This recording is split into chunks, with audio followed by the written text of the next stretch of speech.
Howdy folks, Shafenasty here for Shafenasty Outdoors. Every once in a while, we all get to have a special experience. Smoose Nasty did just that. We're out here at Bend Branch Lake. Let's go meet up with her so she can take us to Alaska.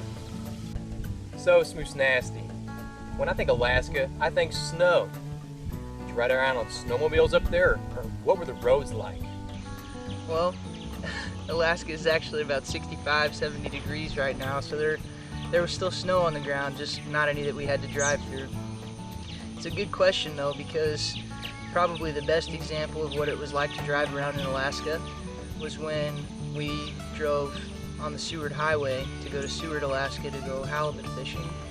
The Seward Highway is actually a 127-mile stretch. The road follows what they call the Turnagain Arm. You have to drive down one side of a body of water just so you can go over the opposite mountain range. There isn't a bridge going across, so it's kind of a little joke, Turnagain. The scenery and stuff along that road is amazing. You can see in the water, you can see beluga whale, Gaul sheep, eagles, all that kind of stuff. The mountains, it's amazing. There's a lot of accidents that happen on that road because people get caught looking at the scenery. And it's actually a state law that everybody has to drive with their headlights on at all times. So you said you drove this road, Turnagain Arm, from Anchorage to Seward to go halibut fishing. How amazing is that? Halibut fishing was definitely a once-in-a-lifetime experience. We left Seward from the boat harbor in Resurrection Bay. Ended up driving out like 2 hours to get to where we were going to be fishing, and we fished in the Gulf of Alaska just outside of the Prince William Sound. It's really pretty bumpy now. Yeah, we're getting to 6 and 8 footers. Yeah.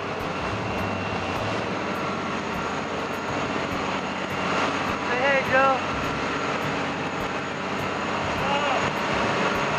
Out in the ocean in the Gulf of Alaska, that's got to require a pretty big boat, right? We were actually on a 52-foot fishing boat that we had chartered through a company called Saltwater Safaris. You'd think that a 52-foot fishing boat is big enough to handle the waves and stuff. This is bringing fishing in Alaska. We had, at one point we had 12 to 14 foot swells, and the video doesn't do it justice at all. And that boat was rocking hard.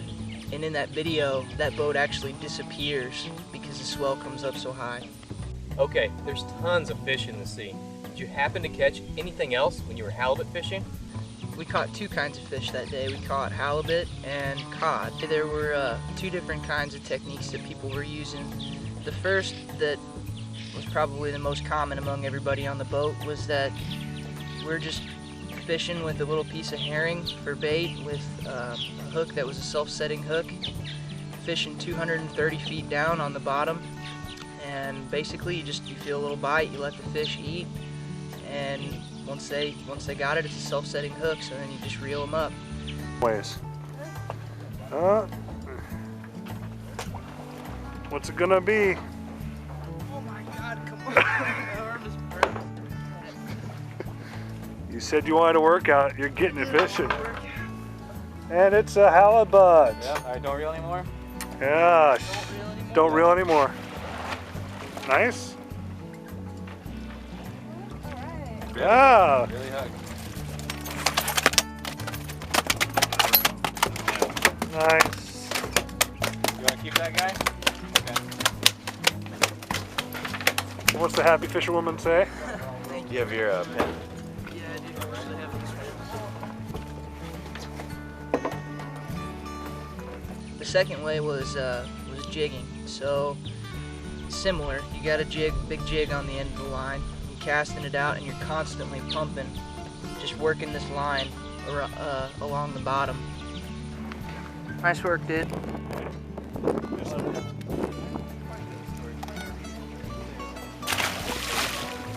Sometimes when I think about the ocean, I think seasickness. And then you spoke of these 12 to 14 foot swells. What was that experience like? It was not fun. It was not fun at all. Talking about tossing your cookies, pretty much like an all day long hangover. It was worse than the flu, and it doesn't go away. But it's one of those things where It's not for the weak. Halibut fishing is not for the weak. Any last words for the crowd? Awesome day, except for puking. That was miserable, but that was fun.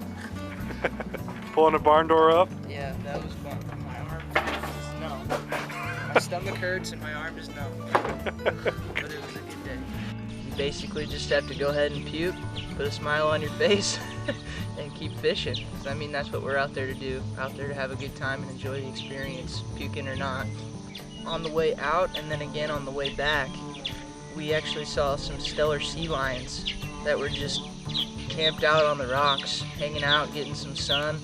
The seagulls were going nuts all around them. They looked like freaking Wizard of Oz monkeys flying around. It's hard to put into words and explain how awesome it is when you realize that the animal that you're looking at, it isn't in a zoo. It's completely wild, and it's exactly in the environment that it was supposed to be in. So that was a really cool experience.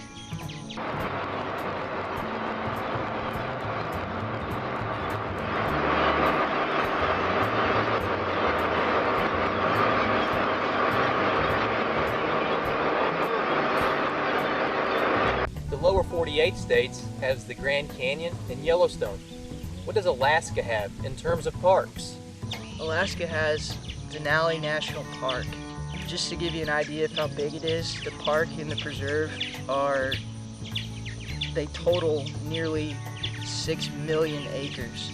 So that's a little bit more than 9,000 square miles. It's bigger than the state of New Hampshire. Wow, Denali National Park. What was the tour like when you went there? The tour was very unique because, and this just goes along with how untouched Denali is. The way you take a tour is you basically get on a bus that's part of the park, and there's one road, one gravel road that goes through the entire park. And not really any other vehicles are allowed on this road beyond a certain point. And I mean, a lane and a half wide, you got a charter bus on one side and a charter bus on this side. You got to meet at some point. You ride 4 hours out and you turn around and you ride 4 hours back. So the tour was it was unlike anything that I'd ever done before. Denali National Park is actually home to the highest peak in North America. It's called Mount McKinley. A lot of Alaskans kind of prefer to call the mountain itself Denali. It's 20,320 feet above sea level, and it's actually large enough that it can generate its own weather system. So we were really lucky in the fact that we got to see it in the morning, and then later in the day the clouds moved in and you couldn't see it on the horizon at all. It was completely invisible. So the animals that we got to see on Denali were really cool. We saw a Dall sheep, caribou, we saw a moose, some golden eagles flying around. We saw lynx for about half a second. The only thing that we didn't see was the pack of wolves that they have running around on the park. Probably the coolest thing was the bear. This bear was literally 10 feet from the bus that we were on. The bus driver stopped the bus in the middle of the road, and he didn't even care that we were there. Just kind of chilling on the side of the road. I was freaking out. I could hear my heartbeat in my ears. When you're that close to an animal like that and you can see just how long his claws are, you can't even imagine. I am shaking so bad right now. Thank you. Oh my God. That was a freaking bear. Do me a favor, sum up that Denali experience for us. Denali was just amazing. It was a wonderful experience to be able and step back and just take it all in. I think a lot of times that we have a tendency to kind of get caught up in the rewards or the end result of what we do. And so Denali National Park it really showed me that there's something out there bigger than me, and it definitely gave me a new appreciation for the outdoors. It's absolutely unreal, and I think that park is exactly what God intended it to be, and it's really cool that they kept it that way.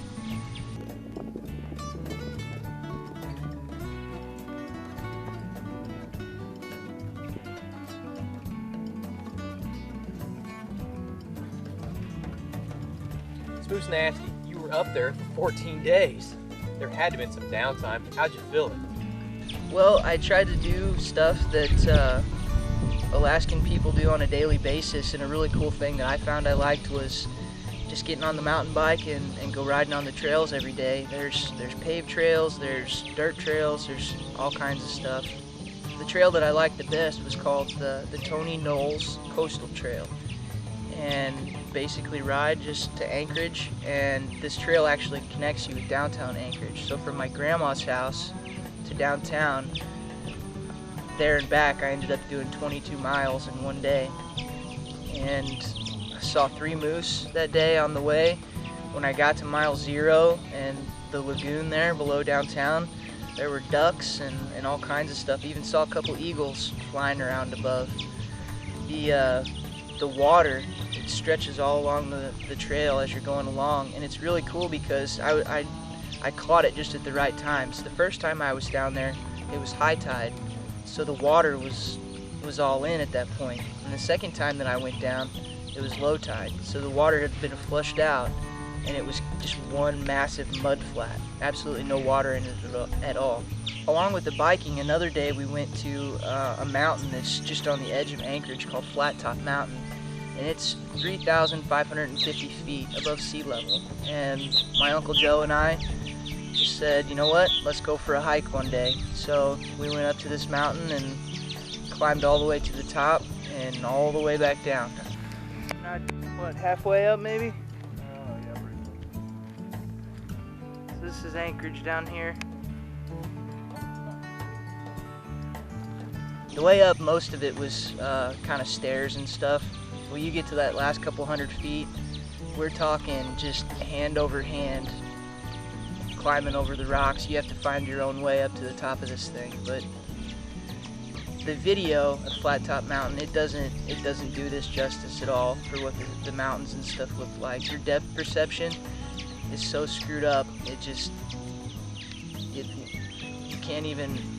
almost can't even fathom what you're looking at and how beautiful it is. A lot of our viewers, along with the Shafenasty Outdoors staff, would love to have an outdoor experience as far away from everything as possible. Did you get to experience that while you were in Alaska? I did. I actually specifically said that to my Uncle Joe. I said, take me to the middle of nowhere. I don't want to be around anyone or anything, so let's go find something to do and just be in the middle of nowhere. And he did that.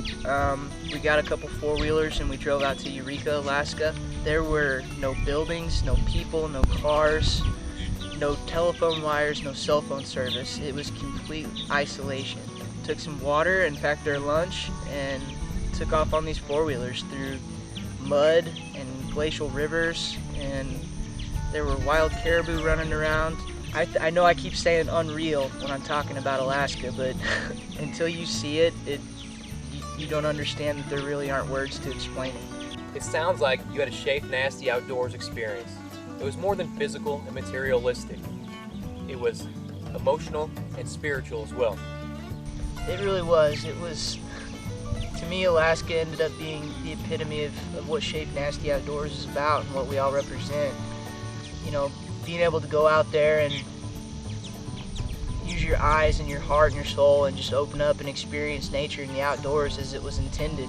It's a very powerful experience, and it really has been my pleasure to take these videos and work with you and put it together so that the viewers and the fans of Shafenasty Outdoors can experience it too.